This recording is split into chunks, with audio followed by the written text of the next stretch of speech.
सुधा की ननद कोमल की शादी के दिन नजदीक आ रहे थे, इसलिए दिल्ली में रहने वाली सुधा, जिसकी ससुराल कासगंज में थी, शादी में जाने की तैयारियां कर रही थी। अचानक सास का फोन टपक पड़ा, जिससे सुधा मई की भीषण गर्मी में झुंझला गई। क्या मतलब? तुम कहना क्या चाहते हो? मतलब हमें कल ही कासगंज जाना पड़ेगा? हाँ सुधा, माँ ने बोला है। शादी को 15 दिन बाकी रह गए हैं। वहाँ बहुत से काम है जिसमें उन्हें हमारी भी जरूरत है। वैसे कायदे से देखा जाए तो सारी तैयारी बड़े भैया भाभी ही कर रहे हैं। अब 15 दिन तो कम से कम हम अपने घर की शादी के लिए निकाल ही सकते हैं ना। यार इतनी गर्मी है, वहां तो लाइट पानी भी परेशान करता है। मुझे तो अभी से घबराहट हो रही है। पता नहीं कोमल की शादी गर्मियों में क्यों रख दी। इतनी गर्मी में शादी में जाने का मन ही नहीं हो रहा। मम्मी, हम कोमल बुआ की शादी के लिए कल ही जा रहे हैं। मम्मी, फिर वहाँ बहुत मजा आएगा। अब तो हमारी समर हॉलीडेज भी शुरू हो गई हैं। अब तो मुझे होमवर्क भी नहीं करना पड़ेगा। वैसे गर्मियों की शादी का एक फायदा तो है सुधा, बच्चों के स्कूल की छुट्टियां होती हैं तो फिक्र नहीं रहती एग्जाम वगैरह की, है? जितनी मर्जी कह लो ये सब बातें, पर गर्मियों की शादी से मुझे बड़ी नफरत होती है, खासकर तब जब शादी के लिए सारा तामझाम उठाकर दूसरे शहर जाना पड़ता है। अभी तो मैंने शादी के लिए कोई ड्रेस भी सेलेक्ट नहीं की, पता नहीं क्या पहनूंगी। गुस्से में सुधा ने पैकिंग की और अगले दिन वो पति और बच्चों के साथ कासगंज ननद की शादी में पहुंच गई। अरे बड़ी बहू, वो हाथ वाला पंखा ले आ। वैसे तो रोजाना लाइट पूरी आ रही है, पता नहीं आज ही क्यों इतनी देर कट मार गई। अरे माँ, लाइट को भी पता था आज दिल्ली वाले आ रहे हैं, इसीलिए चली गई। सब हंस देते हैं। ताऊ जी, आइसक्रीम खानी है। मुझे भी आइसक्रीम खानी है। खुशी, वंश, पापा को रहने दो, हम सब चलते हैं। हमें दुकान पता है जहाँ पर आइसक्रीम मिलती है, चलो। हाँ वंश, चल, मैं तुझे कोल्ड ड्रिंक भी पिलाऊंगा। अरे बच्चों रहने दो, गर्मी में ठंडी चीज लोगे बीमार हो जाओगे। सुधा, बच्चों को इतना नाजुक मत बनाया करो, सब कुछ खाने पीने दिया करो। पता नहीं तुम बड़े शहर वाले बच्चों को इतना नाजुक क्यों बनाकर रखते हो। सुधा भाभी, आप मेरी शादी में बारात में क्या पहनोगी? अभी तो कुछ लिया ही नहीं है, खरीदने का टाइम ही नहीं मिला। अरे शादी तो आई खड़ी और तुमने अभी तक कुछ खरीदा नहीं। अरे बहू, जिस दुकान से तुमने लहंगा चोली खरीदा है वहीं से बहू को भी कल दिलवा दो। माँ जी, इतनी गर्मी में लहंगा नहीं पहना जाएगा, बहुत गर्मी है। मैं तो सोच रही थी एक सिंपल सी साड़ी पहन लूं। अरे बहू, घर की शादी है, मेहमानों के सामने तुम लोगों ने ही रहना है। बारात का स्वागत तुम सबने करना है। घर की बहुएं हो तो भारी लहंगा या बनारसी साड़ी ही अच्छी लगेगी। कल बहू के साथ जाकर बढ़िया सा भारी लहंगा खरीद लाओ। सुनो जी, तुम पैसे दे देना, जितने का भी आएगा सुधा बहू खरीद लेगी। हाँ हाँ बड़ी बहू, तुम खरीद लाना, दुकानदार से पर्ची बनवा लेना, मैं खुद ही दे दूंगा पैसे। ठीक है बाबूजी। लाइट चली गई और रात भर नहीं आई। घर में इन्वर्टर भी नहीं था। सब लोग घर के आंगन में बिस्तर बिछाकर सोए। कहाँ फंस गई, इतनी गर्मी में भारी लहंगा कैसे पहनूंगी। मैंने तो सोचा था एक कॉटन सिल्क वाली कोई अच्छी सी साड़ी पहन लूंगी या फिर कोई सूट, पर ये लोग मुझे भारी लहंगा पहनाकर ही रहेंगे। उस रात सुधा को नींद नहीं आई। एक तो गर्मी, ऊपर से मच्छर। सारी रात बिना लाइट के सब आंगन में सोए। शादी की तैयारी चल रही थी, इसलिए सब सुबह जल्दी उठ जाते थे। सुधा, रसोई में आकर फटाफट मेरे साथ खाना बनवा लो, फिर मैं तुम्हें बाजार ले चलूंगी। लाइट अभी तक नहीं आई, नहाने का पानी भी नहीं है भाभी। हाँ, बाहर से जो हैंडपंप लगा हुआ है भरवा लो। मनोज को बोल तो 2 बाल्टी भर कर ला देगा, उसी से नहा लेना। भाभी मैं भर लाता हूँ। सुधा 2 मिनट रुको, मैं पानी लेकर आता हूँ, फिर तुम नहा लेना। पर 1 बाल्टी पानी से मैं कैसे नहाऊंगी? अब क्या करे, छोटे शहरों में ऐसे ही होता है। एक बाल्टी पानी से सबको नहाना पड़ा। शाम को सुधा बाजार से लौटी तो उसका चेहरा उतरा हुआ था।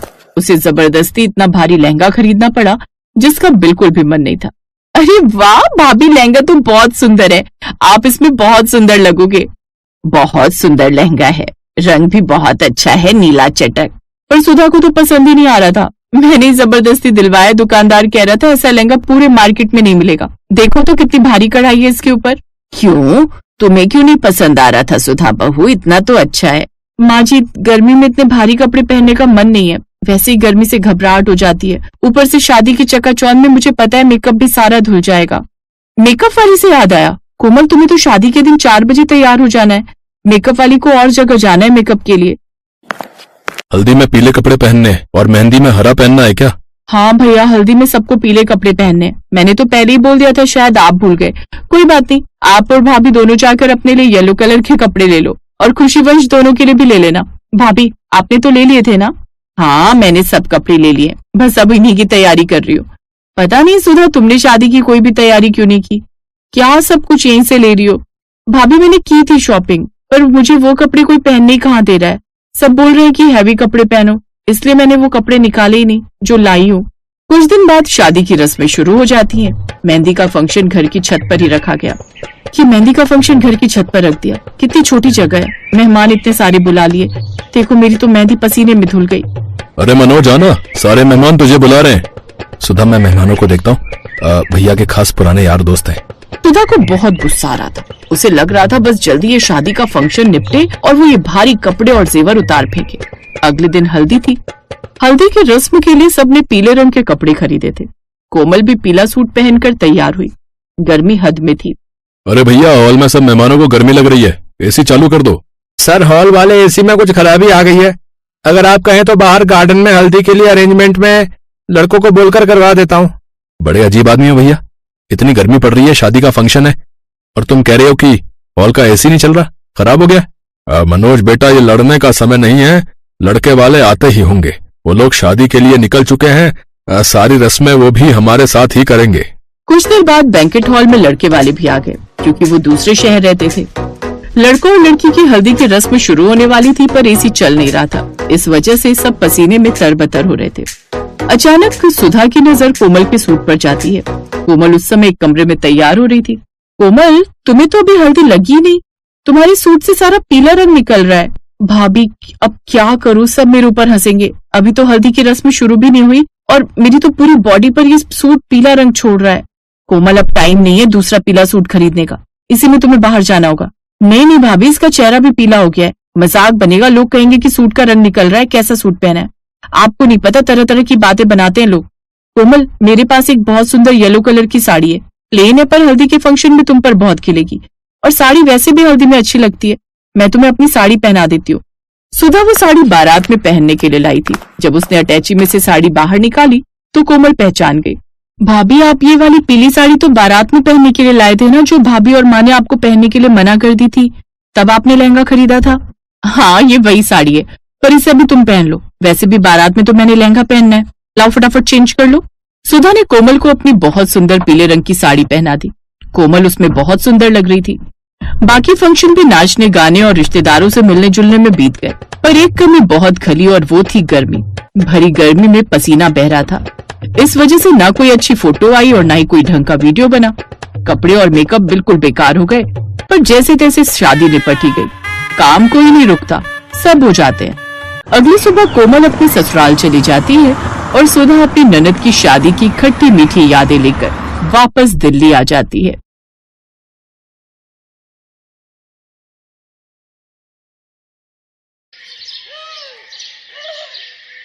सोनम, तेरी पांचों नंदे क्या कर रही हैं? वो तो अभी सो रही हैं माँ जी। तो जाओ उनको जगा दो।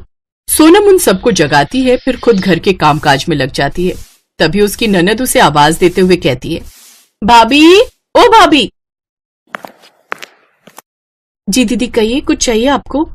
हाँ, हमारी कॉफी कहाँ है? बिना मॉर्निंग कॉफी के ही हमें जगा दिया। जी मैं अभी बना कर आई। सोनम रसोई में जाकर सबके लिए कॉफी बनाने लगती है। कुछ देर बाद कॉफी बना कर देती है। ये लीजिए दीदी आपकी कॉफी।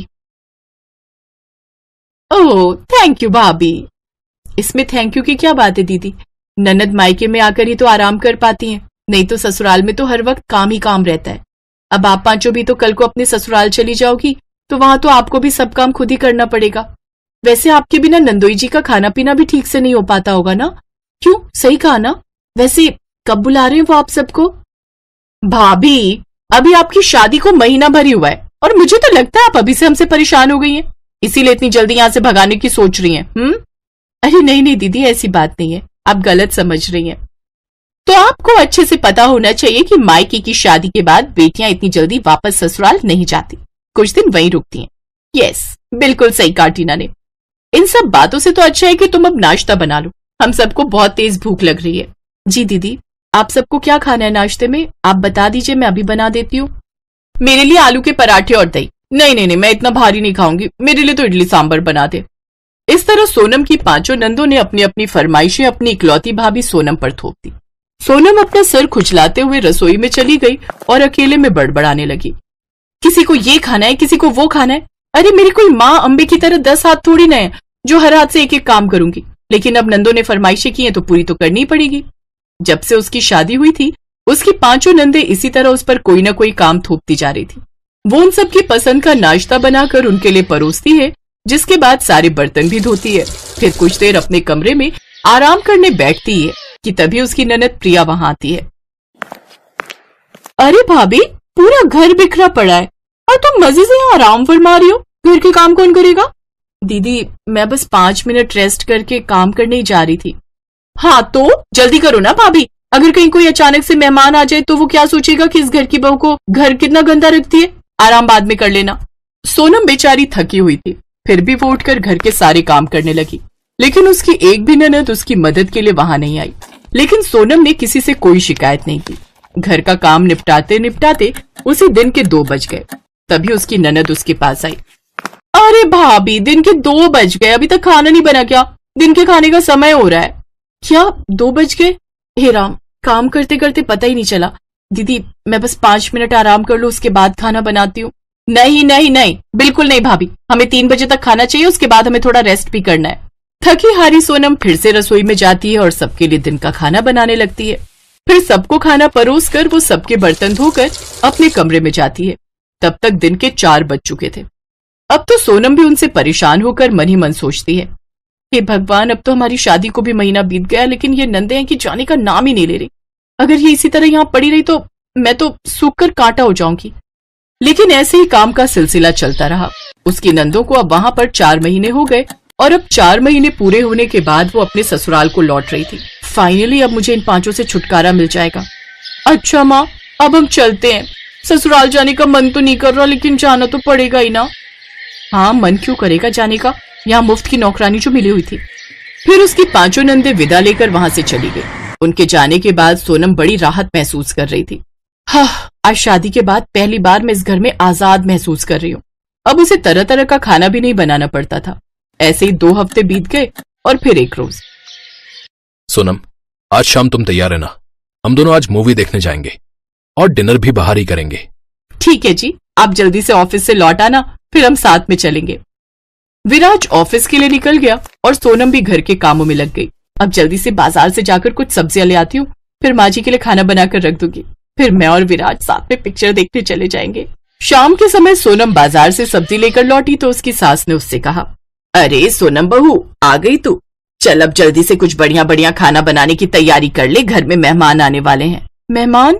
कौन? अरे तेरी 5 नंदे, और कौन। उनका फोन आया था, वो 5 आ रही हैं। खैर अच्छा ही है, वैसे भी उनके बिना ये घर सूना सूना लग रहा था। वो आ जाएंगी तो मेरा भी मन लगा रहेगा। हाँ, और मेरी वाट लगी रहेगी दिन रात काम करके। ये नंदे तो शादी के बाद भी मायके में ही पड़ी रहती हैं। सोनम विराज को फोन करके अपना प्रोग्राम कैंसिल करने के लिए कहती है। फिर बुरा सा मुंह बनाकर रसोई में जाकर खाना बनाने की तैयारी में लग जाती है। कुछ देर बाद उसकी 5 नंदे घर आती हैं। कैसी हो दीदी आप सब? आओ बैठो। हम सब एकदम ठीक हैं। अच्छा माँ, तुम बताओ, तुम कैसी हो? मैं भी ठीक हूँ बेटी, लेकिन पहले से कमजोर लग रही हो। भाभी ठीक से खाना नहीं देती क्या? अरे नहीं, ऐसी बात नहीं है बेटी, बस उम्र के हिसाब से अब ज्यादा खाया नहीं जाता। अच्छा माँ, अब हमें बहुत भूख लगी है, भाभी को बोलो जल्दी से खाना लगा दे। हाँ दीदी, आप सब हाथ मुंह धो लीजिए, मैं खाना लगा देती हूँ। अब फिर से वही दिनचर्या शुरू हो गई। सोनम सारा दिन घर के कामकाज में लगी रहती। इतना सारा काम करके एक रोज उसकी हालत ऐसी हो गई कि सोनम चक्कर खाकर गिर गई। उसकी नंदे उसको काफी देर तक आवाज देती रही, लेकिन जब रसोई से कोई आवाज नहीं आई तो प्रिया रसोई में गई, जहाँ सोनम बेहोश पड़ी हुई थी। अरे भाभी, क्या हुआ आपको? वो उसे कमरे में लेकर जाती है और डॉक्टर को फोन करती है। आपके लिए गुड न्यूज है, ये मां बनने वाली हैं। लेकिन हाँ, ये बहुत ज्यादा कमजोर हैं और आप सबको इनका ख्याल रखना पड़ेगा, नहीं तो बच्चे की जान पर भी बन सकती है। डॉक्टर की बात सुनकर सभी हैरान हो गए और साथ ही उसकी सास को काम का सारा लोड सोनम पर डाल देने का भी दुख हुआ। देखो रजनी, पायल, प्रिया, नेहा और टीना, तुम्हारी भाभी ने तुम सबके लिए कितना किया है। अब वो ऐसी हालत में है तो तुम्हें उसका ज्यादा ध्यान रखना है और उसे 9 महीने तक बेड रेस्ट देना है। ये सुनते ही 5 नंदों के होश उड़ गए और वो सभी इस बात से बचने लगी। अरे नहीं माँ, वो ना मेरे उनका फोन आ रहा है, तो वो कह रहे थे कि घर में जरूरी काम है, इसलिए मैं आज ही वापस आ जाऊं। हाँ माँ, और मेरी सासू माँ का फोन आया था, उनकी तबीयत कुछ ठीक नहीं, इसलिए मुझे जाकर वहां का काम देखना पड़ेगा। इस तरह वो 5 कोई न कोई बहाना बनाकर वहां से चली जाती हैं। लेकिन सोनम की सास और पति को ये बात अच्छी नहीं लगती। माँ, मुझे उन पांचों से ये उम्मीद नहीं थी। अब बोल देना उन पांचों से कि आज के बाद कभी मेरी बीवी पर बोझ बनने ना आए। लेकिन बेटा, उन्हें भी तो अपना ससुराल देखना है। माँ, जब मेरी पत्नी ठीक थी तो ये पांचों आराम से 4 महीने यहां रहकर उससे सेवा करवाती थी। तब उनको ससुराल नहीं जाना था, और अब जब उनकी बारी आई तो मुंह चुरा कर भाग गई। उनको बोल देना आज के बाद यहां ना आए। विराज ने बहुत गुस्सा किया, जिसके बारे में विराज की माँ ने उन पांचों को फोन करके बता दिया। इससे अब सोनम को भी अपनी पांचों नंदों के मायके में पड़े रहने से छुटकारा मिल जाता है और अब वो अपने परिवार के साथ खुशी खुशी रहती हैं। Thanks for watching.